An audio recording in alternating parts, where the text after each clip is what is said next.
Hallelujah. यीशु मसीह की जय। यीशु मसीह की जय। आमेन। तो फिर एक बार जो है परमेश्वर का कोटि कोटि धन्यवाद कि परमेश्वर ने हमको यहाँ पर जो है कराया। शामुएल के किताब में जो है अगर आप पढ़ोगे तो पहला शामुएल का किताब, दूसरा शामुएल का किताब जो है, और हमने इसके पहले बताया था कि जो है इज़राइल में कोई राजा नहीं था। राजा ना होने की वजह से लोग क्या कर रहे थे, क्या कर रहे थे, जिसको जो अच्छा लग रहा है वो करते थे, है ना, अपनी मनमानी कर रहे थे। जिसको जो पसंद आ रहा था वो कर रहा था। जिसको जैसे परमेश्वर की आराधना करना था वैसे परमेश्वर की, कोई जो है मूर्ति बनाकर परमेश्वर की आराधना कर रहा है, कोई सोना डालकर जो है उसकी मूर्ति बना के उसकी आराधना कर रहा है, कोई परमेश्वर की आराधना ही नहीं कर रहा है, कोई बिना पूछे बलिदान कर रहा है, कोई बलिदान चढ़ा रहा है, कुछ भी कर रहा है जो जिसको जैसा अच्छा लग रहा है। और आज भी पूरे दुनिया भर में आज भी लोग ऐसे ही हो रहा है। जिसको जिधर अच्छा लग रहा है वो उधर भाग रहा है। जिसको जिधर बोला जाता है उधर चलो सिस्टर वो उधर जाता है, उधर चलो ब्रदर उधर जाता है। और कहावत चली है ना, चमत्कार को क्या करते लोग, नमस्कार। चमत्कार के पीछे भाग रहे, चमत्कार के पीछे भाग रहे, है ना, है ना। मगर सच्चाई क्या है, प्रभु कौन है, सत्य परमेश्वर कौन है, उसके बारे में किसी को जानने की इच्छुकता नहीं है, कोई उत्साह नहीं है। खाली बस सब लोग भाग रहे, इधर भागो उधर भागो इधर भागो, है ना। मगर बाइबल कहती है कि मार्ग सत्य जीवन कौन है, यीशु मसीह। बिना यीशु मसीह के द्वारा कोई पिता के पास नहीं जा सकता, है ना। तो यहाँ पर हम शामुएल की किताब में आते हैं तो लोगों ने भी वही किया। लोगों ने क्या बोला कि जो है हमारे लिए क्या करो, एक राजा तुम दे दो, क्योंकि इस पूरे संसार भर में देखते सब लोग के एक एक स्वामी है, हमको एक राजा दे दो इंसान में से। उनका राजा कौन था, परमेश्वर खुद था। कि जब वो इस्राएल लोग गुलामी में थे, 430 साल तक गुलामी में थे, वो सुबह शाम उनको क्या करा रहे थे, काम करा रहे थे, ईट बना के ले रहे थे। ईट आपने पिक्चर में देखा रहेगा या न्यूज या इसमें देखा रहेगा। मिस्र के बारे में कितने लोग जानते हैं, मिस्र के बारे में, इजिप्ट ऐसा पिरामिड है, पता है ना, है ना। इतना बड़ा पिरामिड है, उसके अंदर क्या रखते हैं, सिर्फ लाश रखते। उस समय के जो बड़े बड़े जो है फिरौन राजा, ऐसे बड़े बड़े राजा मरते थे, उनको जो है उसमें दफना देते थे। मगर वो उसके वहाँ के वो पिरामिड के पत्थर को आप देखोगे कितना बड़ा होना चाहिए, वो पत्थर को ईंट बोला जाता है।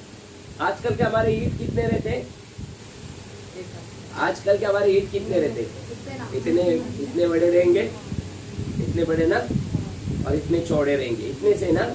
मगर उस समय पे एक एक ईंट कितने बड़े बड़े, मुझे लगता है वो रोड से लेकर ये घर के इतने बड़े, और इससे भी बड़े बड़े चौड़े, इतने बड़े बड़े एक ईंट। आज बहुत सारे जो है क्रेन आ गए, मशीन आ गए सामान को उठाने के लिए। उस समय पे इतने बड़े बड़े पत्थर कैसे उठाए रहेंगे, कैसे उसको यहाँ से वहां लेकर गए रहेंगे, कैसे क्या किए रहेंगे, है ना। मगर अगर उस कला को देखोगे तो बहुत अद्भुत रीति से वो इतने सारे चीजों को इज़राइल लोगों को उठाने को लगाते थे, काम पर लगाते थे, उनको बनाने के लिए लगाते थे, इतना कठिन परिश्रम कराते थे, धूप में, कड़ी धूप में। आज हमारे मुंबई में हमको बहुत अच्छा है, समंदर बाजू में, है ना, ठंडी ठंडी हवा हम लोग को आती है। रात को जो है जैसे सुबह के 3-4 बजते क्या ठंडी हवा आती है ना। मगर उस जगह पर मिस्र में जो है रेगिस्तान है, पूरा रेगिस्तान बालू है ना, उसमें इतना गरम धूप, इतना गरम, पूरे बदन चटके लगने लगे। ऐसा वहाँ पर इतने 400 साल तक उनको सताया गया, उनको परेशान किया गया। उस वक्त उनको कोई बचाने वाला नहीं था, और उन्होंने क्या किया, परमेश्वर को दुआएं दी कि परमेश्वर हमको बचा। और उस गुलामी में से परमेश्वर ने क्या किया, उनको बाहर निकाला, है ना। बाहर जब निकाला तो लगभग नहीं बोलेगा तो भी जो है 20-25 लाख लोग रहेंगे, उससे ज्यादा भी रहेंगे, बच्चे, बूढ़े, औरत, है ना, जवान, जानवर, पक्षी, कई सारे चीजें थी, सब लेकर वो निकले, है ना। आपने लॉकडाउन में देखा, लोग यहाँ से बॉम्बे से सब गांव भाग रहे थे, देखा ना बैंड्रा वेस्ट में कितने पब्लिक जमा हो गए थे। और जब वो जा रहे थे हाईवे से, कैसी भीड़ की भीड़, ट्रेन में कैसा भीड़, कैसे लटक लटक के जा रहे थे। उससे भी कहीं ज्यादा ऐसे पब्लिक पूरे निकले थे, जानवरों को लेके, अपने अपने सामान को लेके वहां से गुलामी से निकले थे। इतने सारे लोगों का खाने का कहाँ से मिलेगा, क्योंकि वो समय पे वो जगह जो है पूरा क्या था, रेगिस्तान, पूरा रेगिस्तान। उधर झाड़ भी जल्दी मिलते नहीं है ना, खजूर के झाड़ मिलते थे, वो भी किधर किधर मिले तो मिले, वो भी नहीं, फिर पूरा रेगिस्तान। इतने सारे लोग का खाने का क्या होगा। परमेश्वर उनको रोज सुबह स्वर्ग से मन्ना दे रहा था। क्या दे रहा था? मन्ना दे रहा था, खाना दे रहा था, स्वर्ग का खाना उनको रोज सुबह देता था। हालेलुया, रोज का खाना रोज उनको देता था। और रेगिस्तान में पानी भी जल्दी मिलता नहीं, परमेश्वर चट्टान में से उनको जो है पानी निकाल कर उनको पानी देता था। इतने सारे अद्भुत काम उनके जीवन में परमेश्वर करता था, किया था। और कई सारे महारोग, 10 विपत्ति के बारे में देखें तो वो सब कुछ, ये सब कुछ देखने के बाद, ये सब कुछ होने के बाद भी इन्होंने परमेश्वर पर विश्वास करना छोड़ दिया। इन्होंने बोला हमको जो है कौन है परमेश्वर मालूम नहीं है, और हमको एक राजा दो आप। इन्होंने इंसान में से राजा मांगा, हालांकि परमेश्वर इनका राजा था। आज भी कई बार हम भी जो है क्या करते हैं, आज हमारा परमेश्वर राजा है। जब भी हम कुछ मांगते हो परमेश्वर देता है, जब भी हम उसके प्रार्थना के लिए जाते हैं वो हमारी प्रार्थना को सुनता है। जब भी कुछ हम तकलीफ में पड़ जाते हैं, जब हम टेंशन में आ जाते हैं, हम प्रार्थना करते हैं, परमेश्वर उस तकलीफ में से, उस चिंता में से हमको बाहर निकालता है। मगर कई बार ऐसा हो जाता है कि जो हम परमेश्वर को भूल जाते हैं। कई बार अपने जो है बॉस के ऊपर हमारा ज्यादा ध्यान रहता है, हमारे काम के ऊपर हमारा ज्यादा ध्यान रहता है, हमारे जो है पैसों के ऊपर हमारा ध्यान रहता है, हमारे घर के ऊपर, हमारे बच्चों के ऊपर, हमारे बिजनेस के ऊपर, इन सारी चीजों पर हमको ध्यान ज्यादा रहता है। हम बोलते हैं ये अगर नहीं रहेगा तो जो है मैं कुछ आगे कर नहीं पाओगे। कई सारे लोग बोलते हैं काम नहीं रहेगा तो हमारा घर कैसे चलेगा, है ना। बच्चे, ये बच्चे तो है मेरे बुढ़ापे का सहारा, अगर बच्चे नहीं रहेंगे तो हमको बुढ़ापे में कौन संभालेगा। तो ऐसी जो है लोग ऐसी सारी चीजों को बोलते कि ये हमारे लिए ताकत बनेंगे। इजराइल लोगों ने वही गलती किया, उन्होंने बोला हमको एक राजा दो।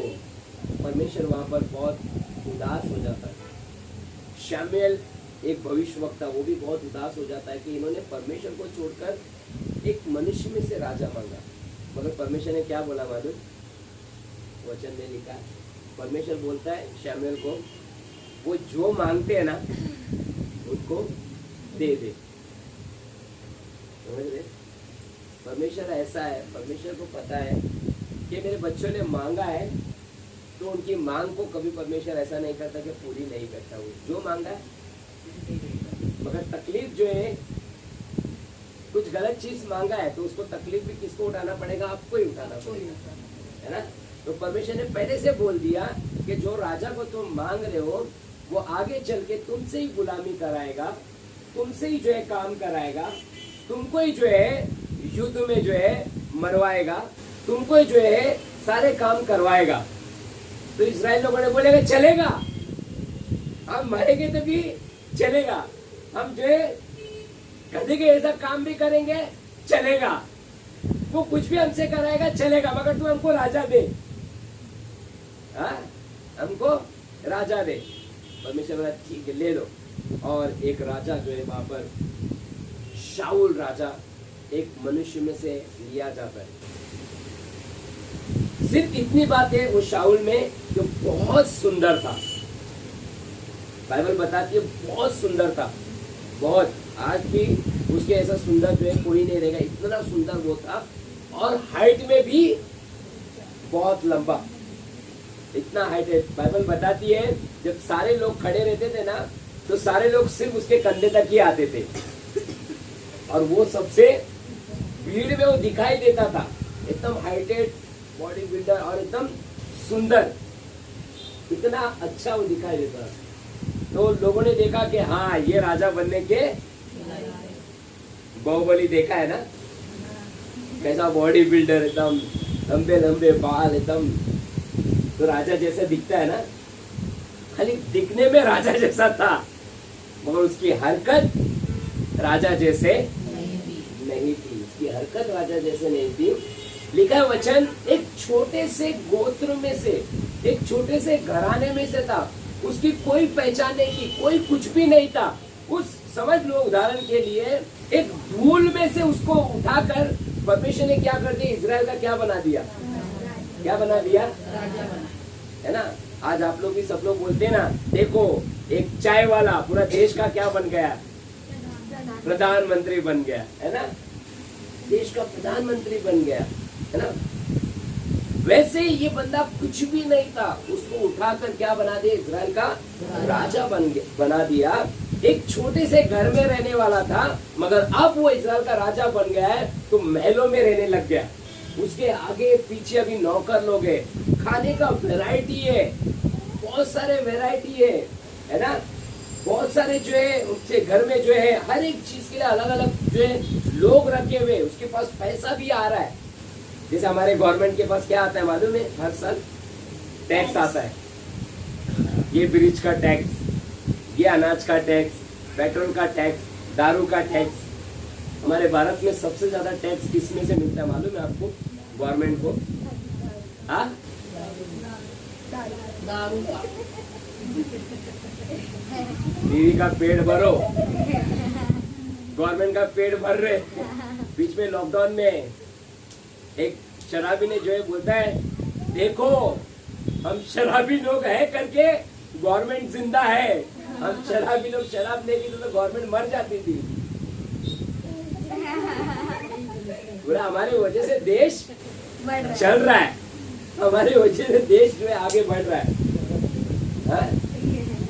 तो समझ रहे बात को, सबसे ज्यादा टैक्स जो है दारू में से मिलता है, क्योंकि पानी का पैसा उन लोग जो है शराब का भाव में ले रहे। उस समय पे शाऊल के पास इतना पैसा, इतना सब कुछ आ रहा था, मगर बोलते हैं ना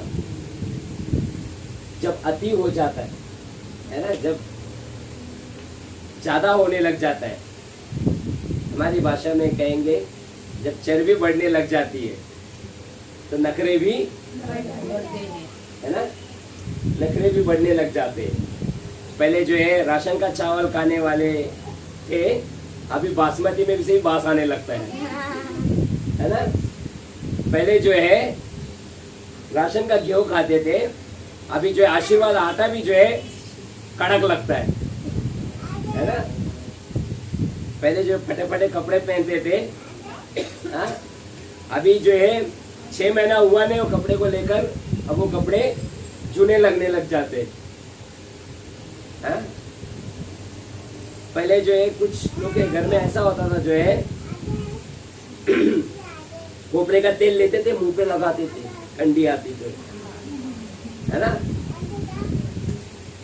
और अभी तो जो है अलग अलग क्रीम, मॉइस्चराइजर, क्या क्या क्या क्या है ना, उसमें भी जो है सेटिस्फाई नहीं होता है, ये क्रीम बराबर नहीं है, दूसरा और महंगा गार्नियर का लाना, गार्नियर से और कौन सा महंगा। पहले जो है वैसलीन से काम हो जाता था, वैसलीन छोड़ो, वो डालडा घी लाते थे, वो लेके लगाते थे डालडा घी, समझ रहे। शाऊल राजा को ऐसे ही हो गया, है ना, दिन जैसे बीत गए, बहुत सारी चीजें आने लग गई, उसके पास जो है उसके अंदर क्या आने लग गया, घमंड आने लग गया। घमंड आने की वजह से वो भूल गया कि परमेश्वर ने मुझे और आपको, उसको कहाँ से निकाल कर आज कहाँ खड़ा कर दिया, है ना, कहाँ खड़ा कर दिया, और उसने वो करने लग गया जो परमेश्वर को भी पसंद नहीं है। अपने मर्जी से ही जो है वो युद्ध लड़ने के लिए जाने लग गया। पहले क्या होता था, युद्ध में जाना था तो नबी क्या करता था, वो परमेश्वर से प्रार्थना करता कि परमेश्वर पूछता, परमेश्वर के युद्ध करने जाए, तो परमेश्वर बोलता जाओ, तब वो लोग जाते थे, हाँ, जाते थे। पहले उनको कुछ काम करना रहता था, पूछते थे परमेश्वर ये काम करे, तो परमेश्वर बोलता करो, तो वो करते थे। तो शाऊल राजा क्या हो गया मालूम है, वो इतना ओवर कॉन्फिडेंस हो गया। क्या हो गया, ओवर कॉन्फिडेंस। अरे अभी तक हमने इतना युद्ध जीता है, अभी तक हमने इतने फाइट जीते, है ना, ये क्या है, ये भी हम लोग युद्ध जीत लेंगे। हमको परमेश्वर से प्रार्थना करने की जरूरत नहीं है, परमेश्वर के पास जाने की जरूरत नहीं है। चलो अपन ऐसे ही जाते, ऐसे ही जाते। और वहां पर क्या हो जाता है, परमेश्वर शाऊल से नाराज हो जाता है और परमेश्वर की आत्मा शाऊल के अंदर से निकल जाती है। और उस वक्त देखो ये वचन आता है, 22वां वचन क्या बोलता है, सिस्टर पढ़ना, 15वां अध्याय, पहला शामुएल का किताब 15वां अध्याय, उसका 22वां वचन कहता है, शमूएल ने कहा, शमूएल ने शाऊल को बोला, क्या यहोवा होम बलियों और मेल बलियों से इतना प्रसन्न होता है जितना कि अपनी बात माने जाने से प्रसन्न यस, क्या कह रहे हैं यहाँ पर, क्या परमेश्वर होम बलियों से या जो है मेल बलियों से उतना प्रसन्न होता है जितना कि आज्ञा मानने से। आगे सुन, मानना तो बलि चढ़ाने से और कान लगाना मेंढों की चर्बी से उत्तम है। Yes, hallelujah. मानना जो है, आज्ञा मानना जो है बलिदान चढ़ाने से उत्तम है, बलिदान से उत्तम है। समझ पा रहे इस वचन को, समझे गए कितने लोगों ने? कोई मुझे बताए एक जन उसकी आज्ञा मानते माने वो बताता है, जो मैं कहता हूँ वही सुनो, यस, तुम्हारे मन से कुछ नहीं करना। यस, वेरी गुड, ताली बजाएंगे दोनों के लिए, हालेलुया। क्या कह रहा वचन? कई बार हम देखते हैं, संसार में देखा है, लोग बहुत सारा बलिदान चढ़ाते हैं ना, कोई हार चढ़ा रहा है, कोई फूल चढ़ा रहा है, कोई सोना चढ़ा रहा है, कोई बकरा चढ़ा रहा है, कोई बैल चढ़ा रहा है, कोई जो है क्या क्या क्या क्या जो है बलि चढ़ा रहा है, कोई जो चादर चढ़ा रहा है, कोई खाना चढ़ा रहा है, कोई खाना खिला रहा है, कोई भंडारा करा रहा है, कोई क्या क्या करा रहा है। और उनको क्या लगता है, ऐसा करने से जो है परमेश्वर खुश हो जाएगा। मगर उनके जीवन में देखेंगे, बहुत कुछ उन्होंने दान पुण्य का तो काम कर रहे, मगर जीवन देखेंगे, जीवन में कोई बदलाव नहीं है, वही मारपीट, वही गाली देना, वही, मगर उनके जीवन में बाहर देखने तो क्या है, वही गाली गलौज, वही मारपीट, वही जो है एक दूसरे का छीनना, एक दूसरे को ये करना। जीवन बदल रहा नहीं है, जीवन बदल रहा नहीं है। यहीं पर परमेश्वर यही बात बोल रहा है कि मैं बलिदान नहीं चाहता तुमसे, तुम मेरे पास बहुत कुछ लेके आओ, मैं नहीं चाहता हूँ तुम मुझे बहुत सारा जो है धन लेकर आओ, सोना लेकर आओ, कपड़े लेकर आओ, दशवांश लेकर आओ, तुम हर संडे चर्च में आओ, जो है बुधवार को आओ, शुक्रवार को आओ, सब जगह आ रहे, बराबर है, मगर उसके बाद तुम क्या कर रहे हो? उसके बाद घर पे जाने के बाद क्या कर रहे हो? परमेश्वर का वचन कहता है जो है हमें जो है एक दूसरे को क्षमा करो। अगर हम क्षमा ही नहीं कर रहे तो क्या फायदा बाइबल स्टडी में आके, क्या फायदा संडे के दिन आके, क्या फायदा उपवास प्रार्थना में आके? आप क्षमा ही नहीं कर रहे हो, अपने पड़ोसी को, अपने परिवार के लोगों को क्षमा ही नहीं कर रहे, तो कुछ फायदा ही नहीं आपका मेरा और चर्च में आकर। क्योंकि बाइबल में यीशु मसीह क्या बोलता है मालूम है? जब तू मेरे पास आता है, कुछ बलिदान लेकर आता है, उस वक्त तुझे पता चले कि तेरे भाई के अंदर तेरे प्रति कुछ नफरत है, तो अपने बलिदान को वहीं पर छोड़, पहला जाके उससे रिश्ता सही कर क्या, तब जाके जब मेरे पास आके बलिदान चढ़ा। ये बात क्यों बोल रहा है यीशु मसीह? क्योंकि वो बंदा सामने तुझे दिखता है, उसी से तेरा रिश्ता पहला सही नहीं है। मैं तो परमेश्वर दिख रहा है नहीं, जो दिखता है उसके साथ में तेरा रिश्ता सही नहीं है। मैं तो दिखता नहीं हूँ, तो मेरे साथ में तू कैसा रिश्ता अच्छा रख सकता है? जब उसके साथ में तू उसको धोखा दे सकता है, तो क्या गारंटी है कि तू मुझे धोखा नहीं दे सकता। है ना? समझ रहे बात को? उसको धोखा दे रहा है तो मुझे भी धोखा देगा। जब तू उसको क्षमा नहीं कर रहा है तो मेरे प्रति तू कैसे विश्वास योग्य रहेगा? तो समझ पा रहे आप लोग बात को? परमेश्वर ये नहीं चाहता कि जो है हम बहुत सारा जो है अपने शरीर को तकलीफ दे, अभी मैंने इन दिनों बताया ना कि 40 दिन का उपवास प्रार्थना सब जगह पे चल रहा है ना। 40 दिन का उपवास प्रार्थना बहुत सारे लोग कर रहे हैं। अब ये 40 दिन ऐसा हो जाएगा नॉनवेज भी नहीं खाएंगे, 40 दिन ऐसा हो जाएगा और बहुत स्ट्रगल करेंगे, उपवास करेंगे, खाना नहीं खाएंगे, एकदम आंसू के साथ में प्रार्थना करेंगे। 40 दिन के बाद फिर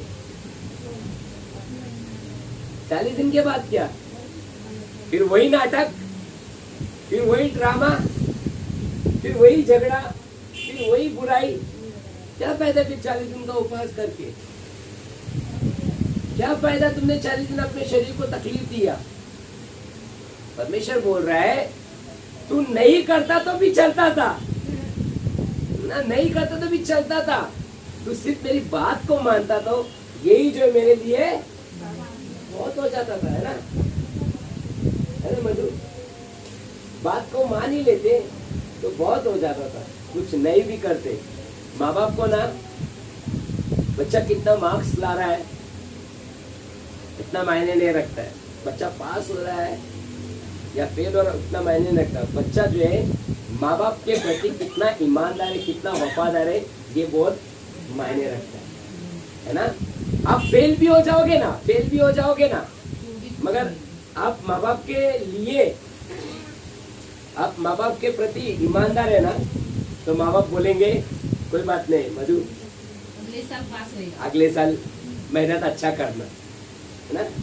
अगर आप माँ बाप के प्रति ईमानदार नहीं है, उनको आप धोखा दे रहे हो, उनके साथ में आप जो है उनकी बातों को जो है आप मजाक में ठट्टे में उड़ा रहे हो और आप उनकी बातों को आप कदर नहीं कर रहे हो, उनकी बातों का जो है आपको कोई फर्क पड़ता ही नहीं है, तब पास भी हो जाओगे ना, हेलो, आप पास भी हो जाओगे ना, तो माँ बाप को खुशी नहीं होगी। आप उछलते उछलते आएगा, मम्मी मैं पास हो गई, मम्मी मैं माँ बाप कहते जो खुशी है ना, कुछ फर्क नहीं पड़ेगा उनको। मगर आप जो है उनकी बातों को मानते हो ना, मानते हो, आप पास भी नहीं होगे ना, उनको बहुत खुशी है। मैं ऐसा नहीं बोल रहा हूँ, वीडियो में भी देख रहे तो ऐसा नहीं बोल रहा हूँ कि आप पढ़ाई मत करो, आप फेल हो जाओ, है ना? मगर जरूरी क्या है? पास होना जरूरी है या माँ बाप की बात मानना जरूरी है?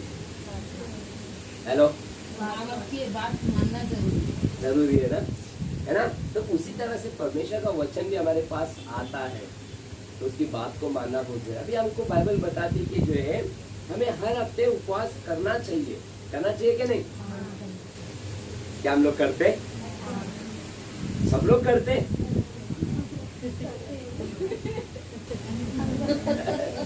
हर हफ्ते करते है ना? ठीक है, बाइबल बताती है जो है हमें लगातार प्रार्थना करना चाहिए। हम सब लोग प्रार्थना करते हैं सुबह उठते साथ ही?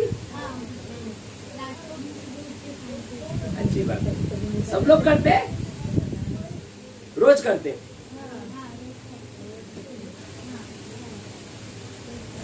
बाइबल बताती है जो हमें दिन रात परमेश्वर के वचन में ध्यान देते रहना है। दिन रात ध्यान देते? हेलो, दिन रात? ये देखो, दिन रात खाना भी नहीं खाते हम लोग, कपड़ा भी नहीं धोते, खाना भी नहीं पकाते, खाली ध्यान देते हैं। हालेलुया नहीं ना, हालेलुया। समझ रहे बात को? आज्ञा मानना बलिदान से उत्तम। अभी यहाँ पर जो है यीशु मसीह के बारे में हम लोग जानेंगे। फिलिपियों की किताब वहाँ पर जो है 2 अध्याय में से सर, वहाँ पर देखो कितनी अच्छी बात यीशु के बारे में लिखा गया है। आप किसको प्रभु मानते? हेलो, किसको प्रभु मानते? यीशु को मानते। तो यीशु ने कहाँ तक आज्ञा को माना? किसी को पता है? फिलिपियों की किताब 2 अध्याय पढ़ो जिससे जिसने परमेश्वर के स्वरूप में होकर भी हाँ। परमेश्वर के तुल्य होने को अपने वश में रखने की वस्तु न समझा, हाँ। वरन अपने आप को ऐसा शून्य कर दिया हाँ। और दास का स्वरूप धारण देखो, एक जो राजा था, एक जो एकदम एकदम छोटे घराने का था, वो अपने आप को क्या समझ रहा था? शाऊल सबसे बड़ा राजा, मेरे जैसा कोई नहीं है। और एक जो है रियल में पूरे संसार का क्या था? जो यीशु मसीह है। मगर वो क्या समझ रहा था अपने आप को? हेलो, यहाँ पर है सब लोग, आप लोग। एक कुछ भी नहीं था, मगर क्या समझ रहा था? I am the king. और एक जो है राजा था, और वो क्या समझ रहा था अपने आप को? आप और मैं अपने आप को कभी क्या समझते? आईने में जिस दिन देखते क्या समझते? किससे कंपेयर करते? अपने आप को कंपेयर करने लग जाते आईने में, जब देखे अरे मेरे बाल वेजिटेबल के जैसे, अरे मेरे लट जो है दीपिका पादुकोण के जैसे है।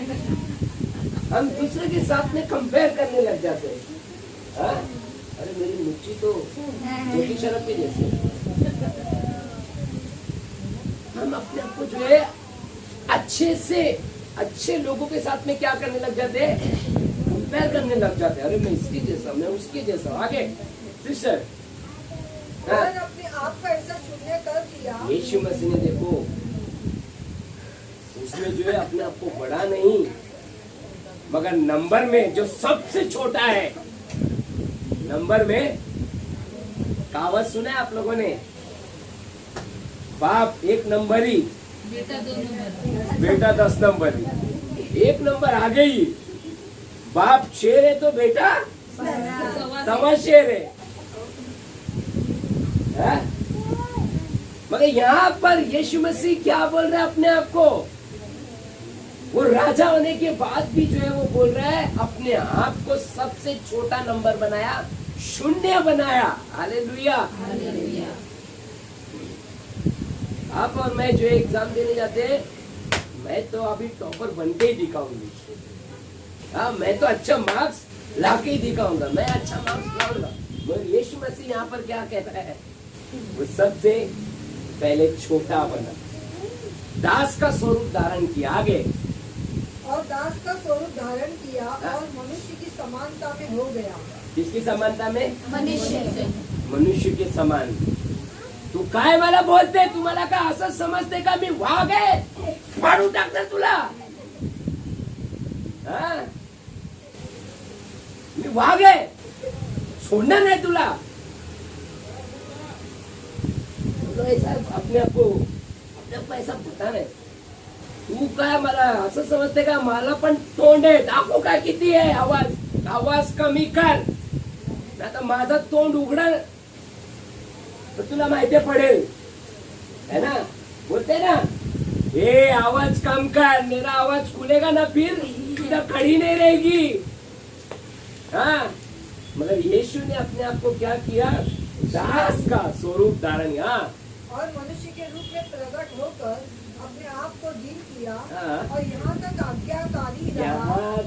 आज्ञाकारी रहा कि मृत्यु, हाँ, क्रूस की मृत्यु भी सही।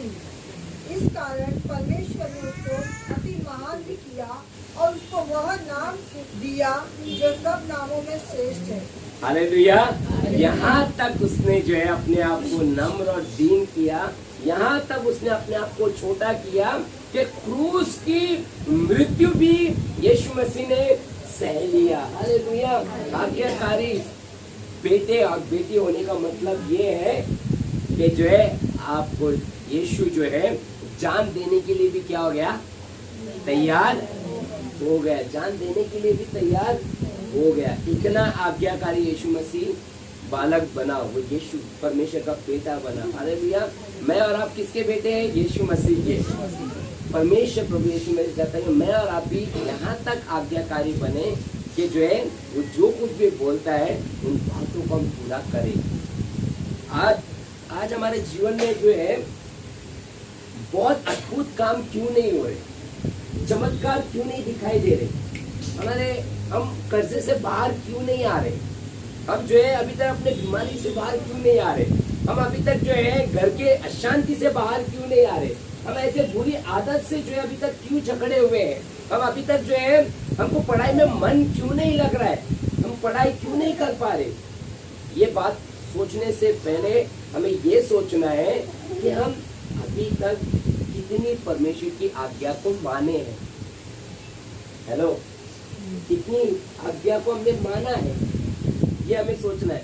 क्योंकि बाइबल बताती है बलिदान चढ़ाने से अच्छा है कि हम उसकी आज्ञा को माने, और जो बेटा जो बेटी यीशु मसीह की आज्ञा को मानता है, परमेश्वर उसके जीवन में कभी कोई चीज की कमी घटी होने नहीं देता है। आगे आप पढ़ोगे तो सुलेमान राजा किताब में सुलेमान राजा के बारे शमूएल किताब हो रहा, सुलेमान राजा के बारे में कितने लोग जानते? जब तक उसने आज्ञा माना ना, उसने प्रार्थना जब कर रहा था तो परमेश्वर आके उससे पूछता है कि तुझे क्या चाहिए, क्या चाहिए?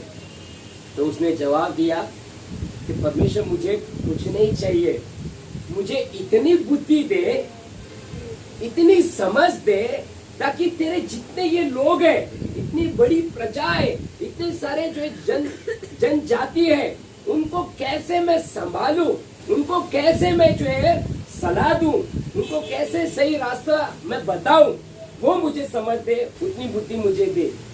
और परमेश्वर पता है उसको बुद्धि, इतना बुद्धि देता है। बाइबल बताती ना तो उसके पहले इतना कोई बुद्धिमान था, ना तो उसके बाद कोई इतना बुद्धिमान हुआ, यीशु मसीह को छोड़कर। यीशु मसीह तो सबसे बुद्धिमान है, मगर यीशु मसीह के बाद अगर कोई बुद्धिमान व्यक्ति है वो सुलेमान राजा है। परमेश्वर ने दिया या नहीं दिया? दिया नहीं दिया? पता है परमेश्वर ने उसको और भी दिया। परमेश्वर ने बोला वहां पर कि तूने मुझसे बुद्धि और समझ मांगी, तूने मुझसे धन, शौहरत, दौलत, ऐश्वर्य, ये सब कुछ नहीं मांगा, मगर सुन, मैं ये सब कुछ भी तुझे, उसको मांगने की भी जरूरत नहीं पड़ी। परमेश्वर ने यूं ही उसको सारी चीजें दे दिया। आज हमको जो है मांगने के बाद भी मिल रहा, मांगने के बाद भी क्यों? क्योंकि हम उसकी आज्ञा को कहीं ना कहीं नहीं मान रहे। अब इसकी आज्ञा आपको कैसे पता चलेगा कि ये परमेश्वर की आज्ञा है? कैसे पता चलेगा? तो बताएगा, वचन में लिखा है। तो सब तो वचन पढ़ते नहीं है, फिर कैसे पता चलेगा? है ना? चर्च में जब हम लोग आते है ना, उपवास प्रार्थना में आते, बाइबल स्टडी में आते, संडे के दिन आते, तो वहां पर परमेश्वर हमसे बात करते, वहां पर परमेश्वर अपनी आज्ञा को देता है, बताता है कि मुझे इस हफ्ते में क्या करना है, मुझे बताता है कि कैसे मुझे जीना है, कैसे मुझे चलना है। उस बात को आप क्या करते हो? लेते हो या चर्च में आए, बैठे और साफ करके जैसे जीव चौपाटी पे गए, बैठे, पानी पूरी खाए, बेल पूरी खाए, हाँ, पाव भाजी खाए, गोला खाए, घर पे आ गए। ऐसा करने से हमारे जीवन में परमेश्वर आशीष देगा। जो परमेश्वर का वचन आता है उसको अपने जीवन में अमल करते हैं, तब हमारे जीवन में जो हम बदलाव को, यहाँ पर बता रहा था, संडे के दिन बता रहा था कि आज्ञा मानना जो है, कई बार यहाँ पर हम लोग चर्च में बताते कि आप कमाते, कि आप उसका दशवांश दे रहे, सब चीज करेंगे, मगर एक ये दशवांश का जो चीज आता है ना, वहां पर हमारा हाथ जो थोड़ा सा क्या हो जाता है, टाइट हो जाता है। पैसा आता है ना, क्योंकि सारा खेल तो पैसा जिधर आ जाता है उधर परमेश्वर भी छोटा हो जाता है, क्योंकि पैसा बड़ा है। मगर मैं बताया वहां पर, जब हम परमेश्वर को, बाइबल बताती है उत्पत्ति के किताब में, अब्राहम युद्ध में से आता है, उसको इतनी सारी संपत्ति मिलती है, वो क्या करता है, सारी चीजों का जो है, संपत्ति का जो है, वो सारी चीजों का दशमांश लाकर परमेश्वर के दास को देता है। उस वक्त वो ये नहीं सोचा अरे ये मैं दे दूंगा तो मेरे दास लोग को क्या मिलेगा, मेरे घर में लोग हैं उनको क्या मिलेगा, उसने सोचा नहीं। जो परमेश्वर का है वो परमेश्वर को। यीशु मसीह ने भी ये बात बोला ना, मत्ती का किताब, क्या मैं जो है एक कॉइन लिया और लोगों ने परीक्षा करने के लिए पूछा कि ये कर हमको राजा को देना या नहीं देना। तो यीशु मसीह ने बोला इस सिक्के पे किसका मोहर है। तो यीशु मसीह ने क्या बोला, जो गवर्नमेंट का है वो गवर्नमेंट को देना है और जो परमेश्वर का है वो परमेश्वर को देना है। यीशु मसीह ने खुद बोला कि जो परमेश्वर का वो परमेश्वर को देना है, मगर आज हम ये आज्ञा को मानते हैं। बहुत सारे लोग इस आज्ञा में चूक जाते हैं। उस वजह से कई बार बीच में जो है एक